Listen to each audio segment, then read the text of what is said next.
Hello friends, good evening. আসলে পাখিরালয় পৌঁছে সারা দিনের ধকলে আমরা সকলেই অনেকটাই ক্লান্ত হয়ে পড়েছিলাম, আর সেই জন্যই সেই মুহূর্তে একটু ফ্রেশ হয়ে আমরা রেস্ট নিতে চলে যাই, মানে ঘুমিয়ে পড়েছিলাম অ্যাকচুয়ালি। আর ব্যাস উঠে দেখি সন্ধে হয়ে গেছে, তাই তাড়াতাড়ি করে উঠে রেডি হয়ে বেরিয়ে পড়লাম চারপাশটা ঘুরতে। সবার আগে গেলাম বিনুকে ডাকতে, তারপরে গেলাম মা আর কাকিমাকে ডাকতে। ওরা কেউই বেরোতে ইন্টারেস্টেড নয়, তাই কি করব অগত্যা আমরা কজনই বেরিয়ে পড়লাম। এই দেখো সুন্দরবনে এসছি, আর বাঘ না দেখলে হয়, তাই দেখলে কতগুলো বাচ্চা দেখালাম, আর তার সাথে তাদের ওই পেল্লাই সাইজের মাটাকেও দেখিয়েছি।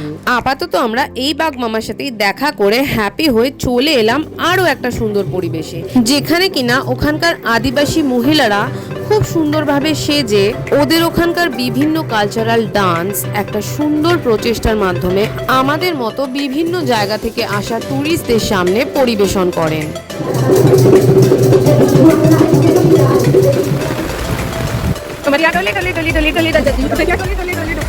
বেশ কিছুক্ষণ বৃষ্টির তালে তালে ওদের সুন্দর নাচ দেখার পর আমরা নিজেরাই নেমে পড়লাম রাস্তায় বৃষ্টির তালে নাচার জন্য।